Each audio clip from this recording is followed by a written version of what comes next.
لوگ یعنی سوال کرتے نہیں حضور کو پیٹھ کے پیچھے کا معلوم تھا نہیں معلوم تھا، وہ دور کا سنتے تھے نہیں سنتے تھے، یہ عجیب و غریب سوالات ہے یہ۔ ارے حضور خود کہہ رہے ہیں کہ ساتوں آسمان کے اوپر بھی اگر کوئی بات چل رہی ہے اس کی آلریڈی نالج میرے پاس ہے۔ اب دیوار کے پیچھے دیوار کے سامنے یہ کیا ہے؟ ایک ٹائم پاس اور فرقہ بندی کے بلا وجہ کے فضول جھگڑے ہیں، یہ فضول جھگڑے ہیں۔ آقا صلی اللہ علیہ وآلہ وسلم کے علم کو ہمیشہ عظمت والے انداز میں بیان کرنا یہ اللہ کا طریقہ ہے، عظمت والے۔ اور کمپیر کر کے اگر دیکھ لو تو آقا صلی اللہ علیہ وآلہ وسلم کے پاس کل علم ہے، باقی کائنات کے پاس اس علم کے پارٹس اور خیرات حاصل ہوئے ہیں، ساری کائنات کو علم کے خیرات حاصل ہوئے ہیں، آقا صلی اللہ علیہ وآلہ وسلم کے پاس علم۔ اب یہ جو قرآن کریم میں ایک جگہ لفظ آیا لا وما ادری، میں نہیں جانتا، حضور صلی اللہ علیہ وسلم کہہ رہے ہیں، یہ بھی دلیل بناتے دیکھو حضور نہیں جانتے، آپ کہہ رہے ہیں کہ حضور سب جانتے ہیں، جبکہ قرآن میں آیا قل ما کنت بدعا من الرسل، اے محبوب کہہ دو کہ میں نیا تو نہیں ہوں رسولوں میں، یعنی ایسا نہیں کہ پہلی مرتبہ زمین پہ کوئی رسول آیا ہے، میرے سے پہلے نوح آئے، ابراہیم آئے، موسیٰ آئے، عیسیٰ آئے، بہت سارے نبی رسول آئے ہیں، میں کوئی نیا تو نہیں ہوں، میں پہلا رسول تو نہیں ہوں، جی آپ کہہ دو ایسا۔ اور یہ بھی کہہ دو وما ادری ما یفعل بی ولا بکم، اور میں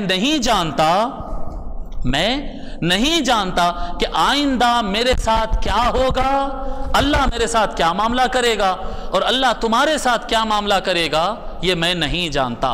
اے محبوب یہ کہہ دو، جی یہ کہہ دو، کیا کہہ دو؟ میرے ساتھ یعنی اللہ حضور کہہ رہے ہیں کہ میرا آگے کیا ہونے والا ہے مجھے نہیں معلوم، اور میری امت کا کیا ہونے والا ہے آگے مجھے، تمہارے ساتھ کیا ہوگا نہیں معلوم۔ اب دیکھو اللہ تعالیٰ خود کہہ رہا ہے نا کہ کہہ دو نہیں معلوم بول کے، جب اللہ کہہ رہا ہے نبی کو نہیں معلوم کہہ دو اور حضور خود کہہ رہے ہیں کہ نہیں معلوم ہے، تو تم کیسا بولتے ہیں کہ حضور کو سب معلوم ہے؟ اچھا ٹھیک ہے، تو حضور نے کیا کہا جب اللہ نے کہہ دیا کہ کہہ دو نہیں معلوم، تو حضور نے کیا کہا؟ حضور صلی اللہ علیہ وسلم کیا کہتے ہیں؟ سنن ترمذی حدیث نمبر 3611، حضرت ابو ہریرہ رضی اللہ تعالیٰ عنہ ارشاد فرماتے سب سے پہلے کیا ہے؟ لا ادری ما یفعل بی، میرے ساتھ کیا ہوگا مجھے پتا نہیں، یہی بولنا ہے نا، آیت کے مطابق یہ کہہ دینا ہے کہ میرے ساتھ کیا ہوگا مجھے پتا نہیں۔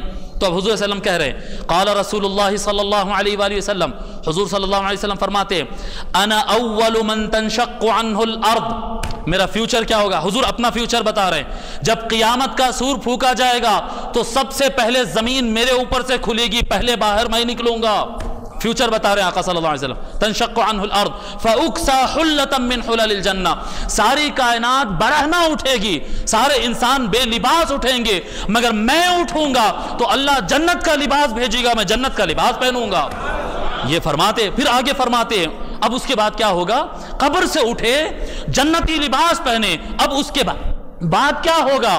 جی فرماتے آقا صلی اللہ علیہ وسلم ثم اقوم عن یمین العرش، فرماتے ہیں پھر اس کے بعد میں اللہ تعالیٰ کے عرش کے رائٹ سائڈ پر اللہ کے ساتھ کھڑا ہو جاؤں گا۔ اللہ تعالیٰ کا عرش تو اللہ کا مقام ہے نا، میدان محشر ہوگا، پورا میدان محشر سامنے حساب دینے کھڑا ہوگا۔ حضور صلی اللہ علیہ وسلم فرماتے میں عرش الہی کے رائٹ سائڈ میری سیٹ رہے گی، میری سیٹنگ کہاں پر؟ آپ کہاں بیٹھ رہے ہیں؟ اللہ حاکم ہے آج کا، اس حکمران کے بازو میں بیٹھ رہا ہوں۔ پھر یہ کیا ہے کہ اوپر کا پھر آگے یہ بھی کہہ رہے ہیں لیس، اپنے بارے میں نہیں آگے کہہ رہے ہیں لیس احد من الخلائق یقوم ذلک المقام غیری، وہ جس جگہ میں ٹھہروں گا پوری کائنات میں وہ جگہ پر کوئی اور نہیں ٹھہر سکتا، کوئی نہیں کھڑا ہوگا، بس میرا مقام ہے، میں وہاں پر کھڑا ہوں گا۔